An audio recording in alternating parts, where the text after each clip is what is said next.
Dave, cuts through the noise, makes it plain. Talking headlines, cracking jokes, saying names. Hey! Straight up Dave, got the facts and the laughs on the way. Woo! Politics, real talk, every day. Straight up Dave, say it how it is. Big opinions, big laughs, that's the biz. From the right side, guest in the chair. If you want it unfiltered, Dave's already there. Straight up Dave! Well, good afternoon. I'm so glad you're here, Melissa. Hello, David. I'm telling you, it's always great to see the leader of the GOP on camera and talking about the issues. Tell me, you're about midterm in Yes. this elected position. Yes. Now, for the audience to know, you're not salary. This is a volunteer position that pretty much demands of you 24/7 attention. Why in the world would you take such a job? Well, I ask myself that every day. No, I'm just kidding. No, I feel that in this season, this is where God has placed me to really give back and serve and really excite the party again. Good. Is really why I'm doing it. Well, what has been the biggest surprise that you didn't anticipate before you got this job? I think the hours, and I'm working through that because I get where I can't stop and I have to have some, put up some guardrails for myself so I can still do things with my family. A family? How dare you have a family Yes. when politics demands your attention? Yes, and I have a business, so I'm having to give myself some boundaries and pick up things the next day if I need to. Yeah. I'm just having to prioritize what warrants my right then, now influence, or I can deal with it the next day. Well, I do have to apologize. I have been a bit of an aggravator within some of the party politics. That's what I've heard, but you've been a huge help to me this last year. So Well, I good. appreciate Thank you. that. You're and I appreciate that. But your challenge, as I understand it, is moving our somewhat fractional party forward. How are you planning on doing that now that you have a year's experience for the next year? What's really the plan upcoming? Upcoming more events. Good. But intentional events. So I've learned in my business, in the early years, we took every job, every opportunity, and then it got to a point where we had to go, you know what, are we giving excellence in what we're doing with our customers? Yeah. So I'm taking that also even with this. So we can keep doing all these things, but are we being effective? So we have strategized to hone in and do a few things and do those really well instead of so many things and do them just really subpar. So coming up, we've already got a calendar already filling up for the year. So that was one of my checkoff lists, is to have an active calendar. So we have that's growing. We have all of our clubs, all their schedules in there populated. We have the fair also on the calendar already. We already have a date for our next Christmas party. In there, I'm working on and doing another couple events for fundraising, but strategic fundraising, because I feel we do a gala, however you want to say it, but I want it to bring and produce results, more voters, more participation, and for us to make money. Not spend money and not get money back. That's just not a good policy to have. So that's kind of what I'm looking at moving forward. We have a lot of candidates for running for races. So that's what my year is going to be filled with while operating and the processes of the office. So that's what we're also laying a foundation of new protocols and procedures. Things that I don't see that has been there And we're just going to get this ship sailing and functioning a whole lot better. That's my goal. Now, just to be clear, what you're Yes. talking about in populating events and other kinds of things, that's on the website. Now, that URL or address Yes, is our website. It's a beautiful website. It's a glorious website. I've actually seen it. It's- I agree It with is you. so cool. Yeah. It's so cool. That's really bad Trump impression. But it's TulsaCountyGOP.org. Okay. All on there, you can communicate to us. You can get on there and look at all of the candidates across the whole state and in our county specific.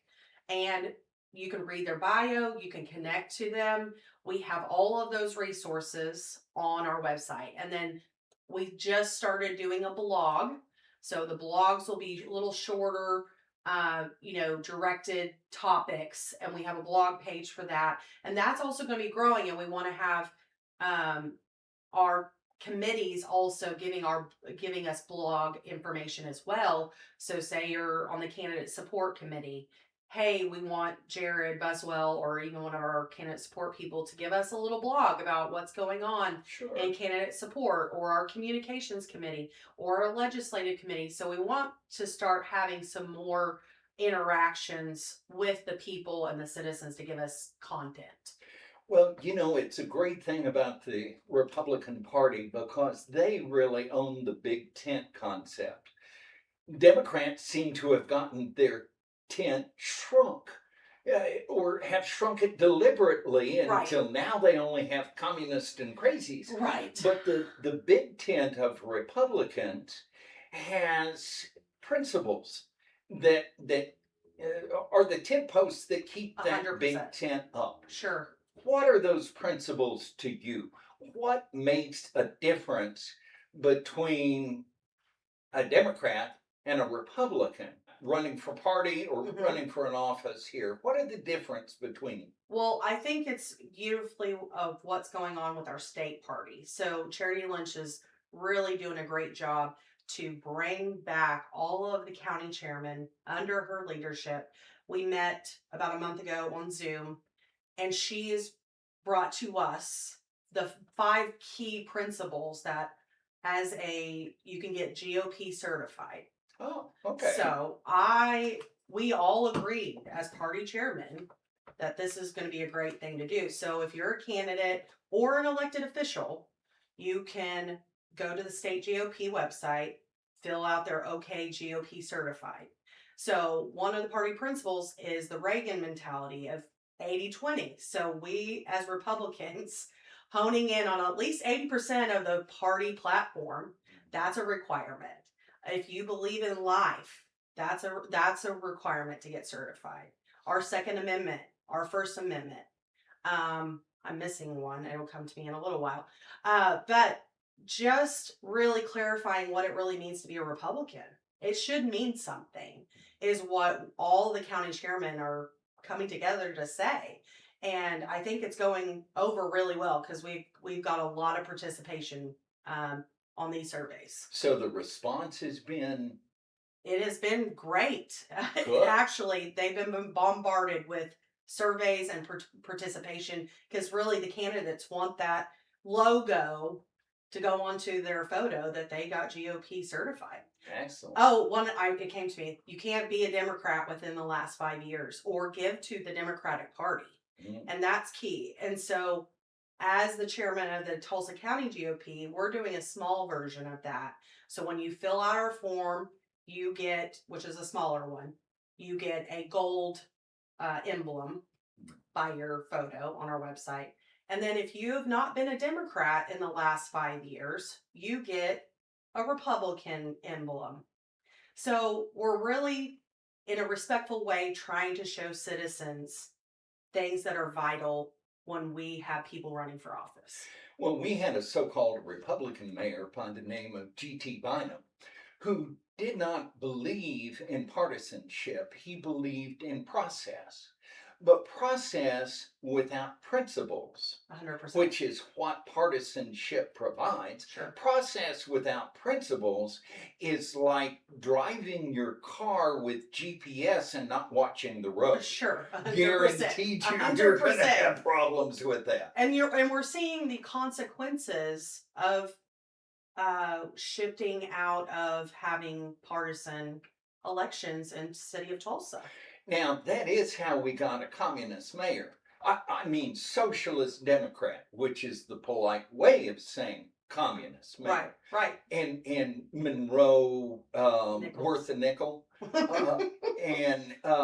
But how can we return to partisan elections? Because the jungle primary It's of chaos. nonpartisan elections killed us in the last cycle. 100%. How do we fix that? Because we have a city council that it is more comparable to kabuki theater than it is a governing group. Well, I really felt right out of the gate after I got elected, we had our first county committee meeting. Over 167 people showed. Wow. First time in 10 years to have quorum. Yeah. Ever. Yeah. And right out of the gate, I wanted to get the people participating. And so one of our things that we did address that evening was making a firmer statement to the city of Tulsa about getting back to partisan elections.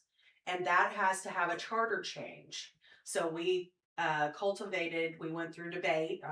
You were there, you remember. Yeah. Jamie Fowler had a good suggestion that, some language in that resolution that we sent. And it has to change the charter, but who has to do that is the city council. Now, is there not an initiative petition way that we can change this document of disgrace that we're living under? Well, from what I talked to a few of the Republicans that are on our city council, they would have to bring it forth, and then we can come and argue it to go to the vote of the people and put it on a ballot. So that has gone silent since the last time I talked to a few of them. They didn't seem that they wanted to do that, in which I'm shocked, because it would actually help when you're going to the voter's box. Yeah. We just need to know what you represent. And so when you just have all the names on there. But if you're evil, you don't want to tell people. True. They don't want to put How a light dare on. you reveal I their know. nature. Oh, Right. Though we have some things to definitely rectify moving forward, and we are being diligent in trying to do that. I sent our current mayor and all city council a copy of that resolution from the party. So. And what response did you get? 0 response. Not an email back. Thank you. Got it. I mean, nothing. And we hand delivered copies. So it wasn't just by email. We sent them the letters. And they didn't have the good grace or courtesy to even acknowledge that? Nope. So do you think we could elect Republicans to their position in the future? That would be great, because right now we're even those ones who call themselves Republicans. We are seeing a lot of things that they are allowing passage without any basically negativity towards. They're just allowing things to go, and it's a lot of money is being released from our Republicans. Well, getting back to our mayor, half a nickel, he has added $1 million somehow to the budget for salaries for illegal or criminal invader support here in the city of Tulsa, and then is surprised he doesn't have the money to operate his city. How stupid could he possibly be? Well, that's the Democratic Party, to grow government. But don't they have an IQ test? If they can't breathe, why do they still run for office? Right. It's a really sad to see our our city going the way it goes? What right now? Well, of course, they are trying to hang a flag of shame over our city by lying about the term massacre. Mhm. Now, I've written a big story on that. The 1921 disaster, of course, was terrible, and Mhm. I regret the loss of Anything any happened, life 100%. or any business or any disruption of civilization. Mhm. Um, but as far as I know, the maximum number they have identified as having lost life in that event was 37. They kill more people in Chicago on a holiday weekend than that. So, what brings them to assume they can call that horrible event a massacre? It was two groups of people that brought weapons. And the black Tulsans, as I understand it from a former police chief, were the ones that brought the weapons first. Mhm. Now, that's an armed civilian insurrection, Mhm. or civil war if you prefer. Mhm. Short, brutal, but still, it was an armed conflict. Mhm. Um, the guy who advanced that term massacre, my colleague Randy Crable at the Tulsa World, said that he did not want to use that word in the title of his book. Now, subtitle, it's not the headline, but subtitle of his book. But that North Tulsans came into the newsroom at the Tulsa World and demanded that the word massacre be used, which begs the question of how credible he is as a political reporter if the subjects of his work demand things he has to comply with. Mhm.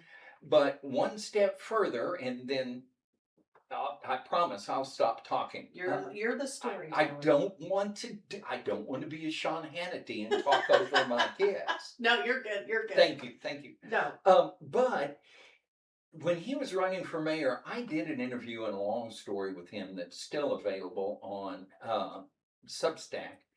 That he said after he was elected, he wanted to get me as a historian and the historians from North Tulsa together to settle the history. Mhm.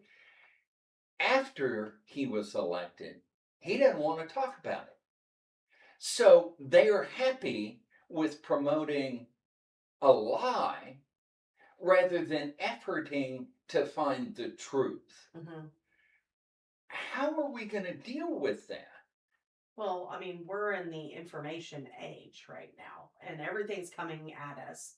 And words matter. Yeah. And how they want to keep massacre, that brings a lot more emotion. It's a narrative. Yes, it's a narrative, and that's where we are. Is our media has to be careful on verbiage that they use, because people, you're seeing even with our current Donald Trump almost getting assassinated again. The gentleman that perpetrated the situation over the last weekend, he's actually a very smart man. And it's been the verbiage and the rhetoric coming from our media that has elevated and escalated. And people have mental illness like never before. And COVID really hurt us. And you're seeing the consequences of COVID. And, people have been on computers and that's what they did and stuck in their homes and masked for what, a year. And so no wonder we're having a lot of mental illness coming out. It does seem as though the disconnect in Mhm. our ability to meet and communicate and Just like socialize what you were going and to all do. of that. Yeah, to resonate with the historical evidence, plus with the North Tulsa group, also to come together and go, let's hash this out and get to the truth, so everybody has it. Well, it was 100 years ago. Yes, I And was definitely not thought of. Yeah, I was not a twinkle in my daddy's eye at that time. Right, right. But I think this notion, though, and this is something I've had conversations, is with reparations. Number one, that's not a Republican Party principle to get Yeah. behind, number one. But I don't get behind that because where does it really end? Is what I've been researching. When do you really end that? I mean, because you can say, well, you still owe me. Well, how can I owe you if I wasn't involved? Yeah. And so, and I don't want to devalue the loss of life or devalue their experience at all. But for me as a taxpayer within the Republican Party values, you cannot put that onto me that you wouldn't put onto yourself. And so, I mean, it's just, it never will end on how much money will ever be owed. Well, it's an identity politics Mhm. and a grifting of people that want to take other people's money. Mhm. That is the core of communism, Mhm. the redistributing of Correct. wealth Correct. so that everyone lives in misery and without liberty. Mhm. This is what Half a Nickel has brought to us as mayor. Right. I don't know how. I'm actually thinking of moving out of Tulsa, and I love this city I and know. this I think you're county. not the only one. There's so many people I, that are also in the same boat as you. I, I know. It's sad. we're the reddest of the red states. How did we get a bright blue, idiotic government here? Well, right now our state is still in a Oklahoma Constitution that is very liberal. I've talked to quite a few of the House representatives and senators, and that's something that needs to be fixed at state level. Well, and our Constitution in Mhm. Oklahoma says that every 20 years we're supposed to have a constitutional convention, Mhm. and in 100 years, 5 of those we have not yet. Mhm. Maybe it's about time we do that. Yeah, and that's what the shenanigans that's happening at the state because of that. They're not doing what they're supposed to be doing. But small version, we're seeing it in Oklahoma City on how blue it is getting with a supposed Republican mayor. Oh, he's a Holt? He's a Yes. joke. And he was behind 836 and supporting it and doing commercials. And that's why our state party sent him a letter to cease and desist that. And, and by the way, if he ever gathers up the courage or finds enough testosterone to appear here, we'd love to have him on Straight Up Dave. He probably would not come. You know, maybe we'd be happier as human beings not to talk to him. Probably not. But I'm just saying, it's possible. Well, but to look at Oklahoma City and then Tulsa, we definitely have a Democrat mayor, and Holt is doing the very things that Nichols is doing. And so it's just like, who's who in the midst of this? But we're getting the consequence of the Democratic Party. We have more homelessness than we've ever had. I mean, Yeah. the tents are everywhere. And I'm 44, and I know we've had homeless, but to this volume, no. I have never seen it to this volume.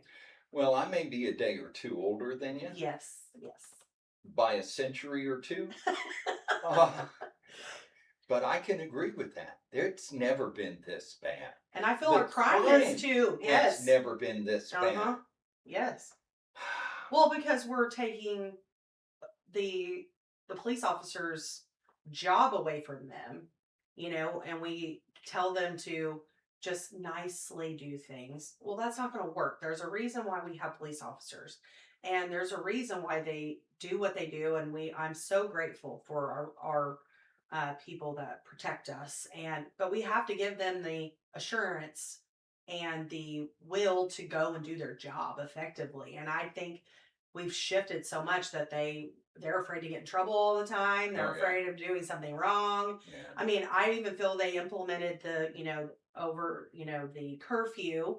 That hasn't done anything at all that I'm aware Do we of. still have a curfew? I have no idea, but I don't think that did anything because realistically, nothing happens good after 11 and 12 o'clock at night. You know, my mom told me that growing up, That's and what my parents told me and it too. took a decade or two before I figured out she was right. Right. Yeah, Well, but we don't want our parents to be right, but they're yeah, right. we don't at least want to rush to that. Right, right. But let me tell you the good, I believe, of um, trying to figure out who is a Republican and who's not. It's hard to do, but I think the basics you've established are excellent. But setting that aside, Mhm.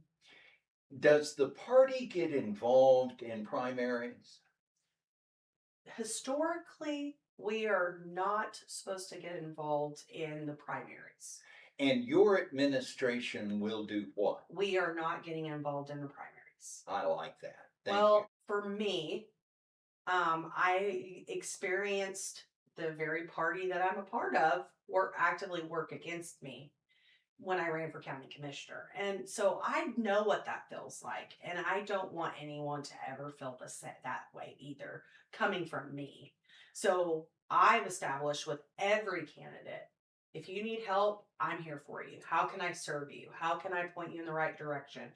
If you need help with material, here's 5 or 6 companies that are patriots, that are liberty minded.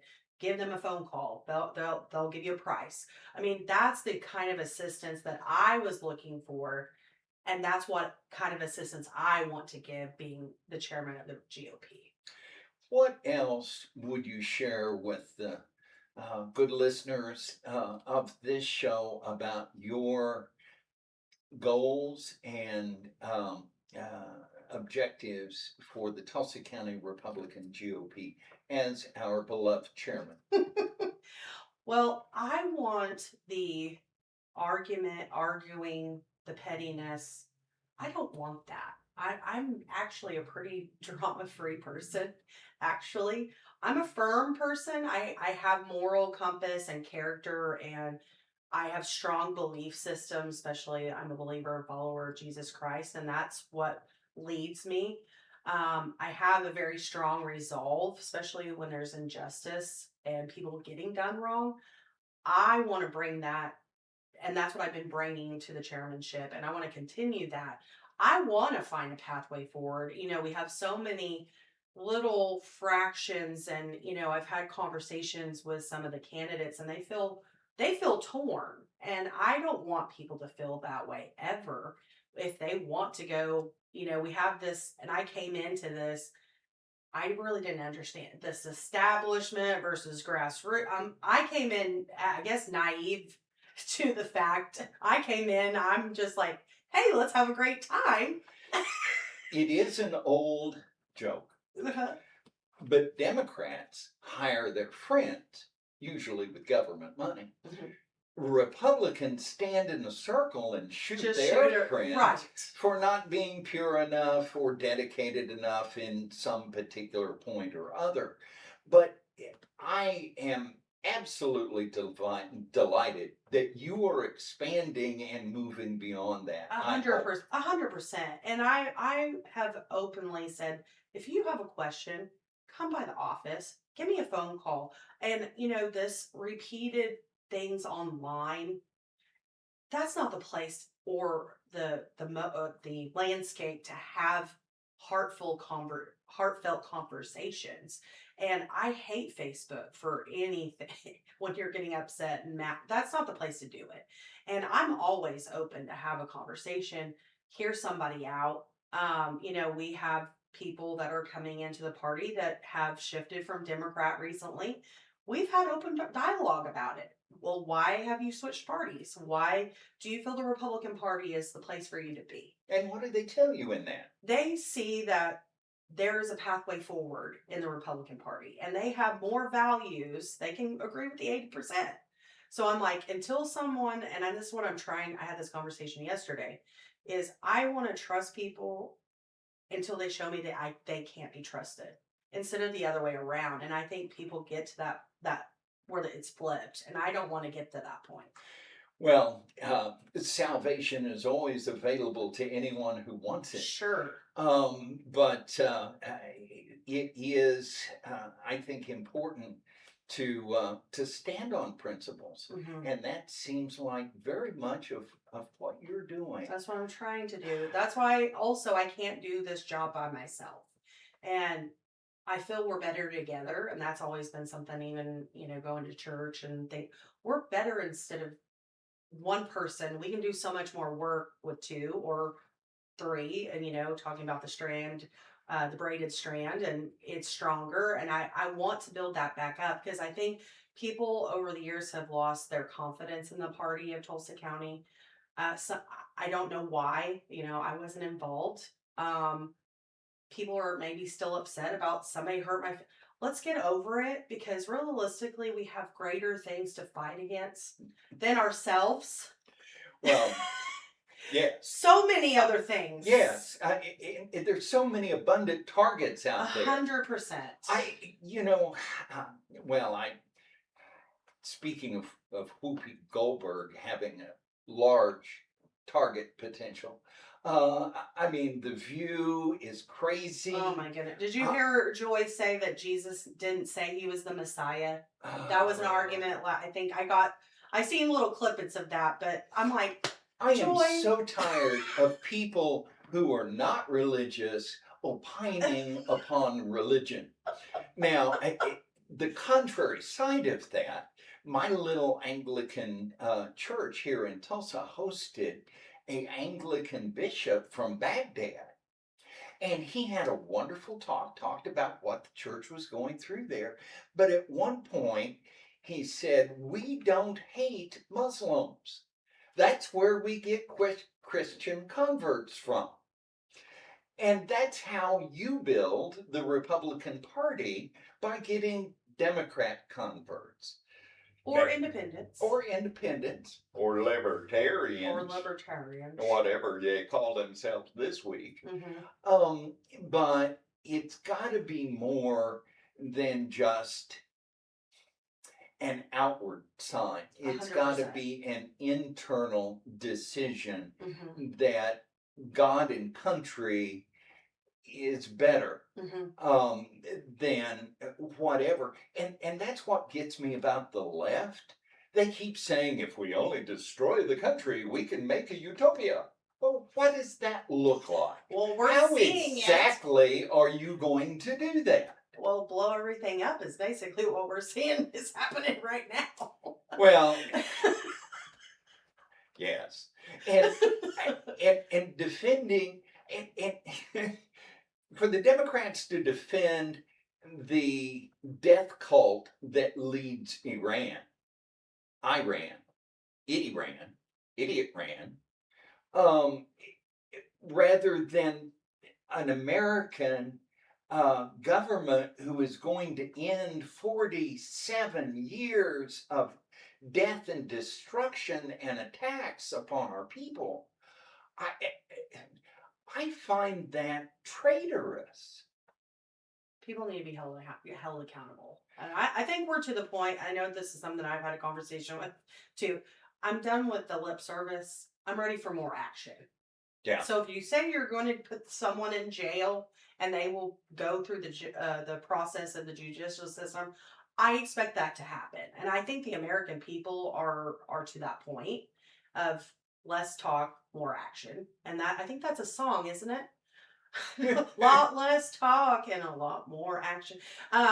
It's a country song, isn't it? Okay. Right. But I'm just saying, I think the American people as a majority, I think we're ready for people to finally be held accountable, especially for the fraud in Minnesota and, I mean, Waltz. I mean, seriously, this is the learning center fraud, and I mean, it's crazy. And I think it's time to start investigating fraud in Oklahoma. I think so too, 100%. And I will do my best to try and help. And I thank you for your efforts. Donald Trump referred to our state as being vigorous MAGA. And I thank you for bringing the vigor. Melissa, thank you very much. I appreciate that. Thank you. Saying names.